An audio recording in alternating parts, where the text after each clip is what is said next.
I can't look back, it's too late now. My days are hours and I don't know how,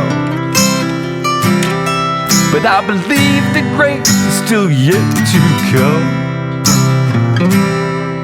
I won't stop fighting, man, until I'm done. Hello and welcome to the 91st Breakfast Ball. I can't believe it's been 91 episodes, but thanks so much for joining us, folks. As always, if you like what we're doing, please smash that subscribe button. And again, if you comment, I love the breakfast ball, although I think, Gordon, you said you don't drink Starbucks, but you are eligible to win a Starbucks gift card if you do smash that subscribe button. Today's episode is nobody plans to fail, but they do fail to plan. Had a great conversation the other day with guys on my team. One of my guys' reoccurring theme is when he's on the golf course, I played so well, but I had 3 doubles, and that's why I shot 80. And let me tell you what, folks, that is a common denominator for lots of golfers, folks. I always kid around with my oldest son. He had a scorecard that we framed with a bunch of birdies on it at one point, and that had, I think, 2 9s. As I tell people, I can teach just about anybody with average athletic ability to break 100 in a couple months, and then break 80 within a year. But breaking 70 is a job, and it's the little details that matter when you go into something like that. I always tell people, seize their opportunities. And we talk a lot about sports psychology and life in general when we're doing these podcasts. But in golf, very specifically, like I always tell that Jack Nicklaus story, and I probably told it on other podcasts where they asked Nicklaus, they said, "What did you think about playing against the great players of your era?" And he's like, "Yeah, I didn't really do that." And I go, "No, Jack. I mean, you played against Palmer and Watson and Trevino and all these great players." And he's, "Yeah, that's not really my thing." So, obviously frustrated reporters like, "Well, Jack, what are you talking about?" Because I don't really play golf against other people. I play golf against the golf course designer. They always say, I don't know, cocky or whatnot, but as I think it was Babe Ruth said, it ain't cocky if you can back it up. So just think about what that's like. Like I talk about, the pre-shot routine is a great way to take stress off yourself when you're playing golf. But think about that. If you're no longer playing against, Harry, Steve, Bill, George. If you're honestly thinking, okay, I'm on the first tee, like, okay, this is a dog leg left with a pin tucked to the back left. This designer wants me maybe to try to cut it over the trap and get myself a wedge in. But what if I play smart? I lay it up to the right side of the fairway, giving myself the best angle into the pin. No guts, no glory. That's great, when it's on, but when it's not on, that is, it could be disaster. So what I tell people, especially the guys that don't hit the ball incredibly far, there's probably going to be 4 to 6 opportunities out there on shorter holes that you can, be aggressive, that you could play for the birdie. And if you have an excellent short game, let's just say on the other, 10, 12, 13 holes, whatever, how your course is laid out. If you can get up and down, let's just say, 6 times out of 12 holes. So you're 6 over.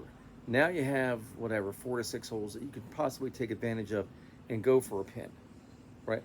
You do that, let's just say you make, 2, 3 birdies out of that. Well, that round is now, par 71, par 72, either a 74 or 75.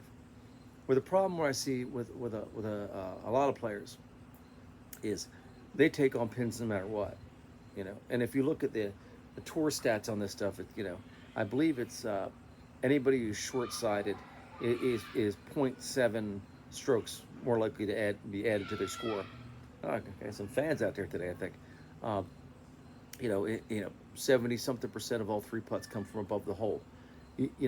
Just like in life, right? Take advantage of the situations that you can take advantage of. Forcing things, forcing that proverbial a round peg into a square hole doesn't work.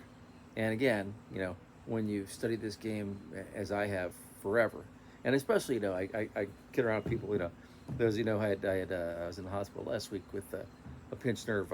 My running joke now is I hit the ball long enough where I can actually hear it land. So, when you start to lose, your distance, and you start to, have to be a little bit smarter about what you do. And, even up to last year, I was still playing with my team. I know I played one round with like my number 6 or 7 player last year at an outing, and one of the guys in my group said, "Wow, coach," he's like, "you're actually, more efficient, better player than your young player is." And I said, "You know what? I grind. I'm smart. I keep the ball on the ground when I keep the ball on the ground. I take chances only when I think I have to take chances." So anyway, with that said, you can use it in golf, you can use it in life, but you are no longer playing an opponent. You are now playing the golf course designer. Thank you, Jack Nicklaus. Anyway, hey, guys, if you like what we're doing, please, please, please hit that subscribe button. We're going to keep going on, talking about golf, talking about life, talking about how to be successful. I always draw the analogies between golf and life because they're truly spectacular. Might be overly strong, but it is, because golf is one of those things that how hard could it be? You're hitting a ball with a stick, but you know what? It's a humbling yet character building game. So remember, when you're out on that golf course, do not fail to plan, because if you do, you're gonna fail. Anyway, thanks for watching, guys. Again, if you want merch, I think you can still do that on our website.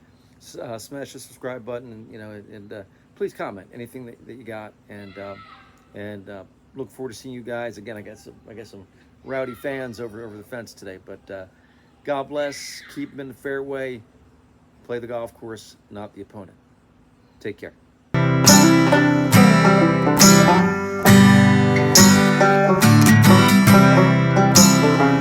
Glass of bourbon,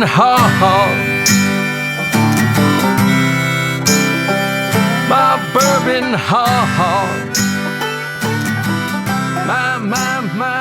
my bourbon, alcohol.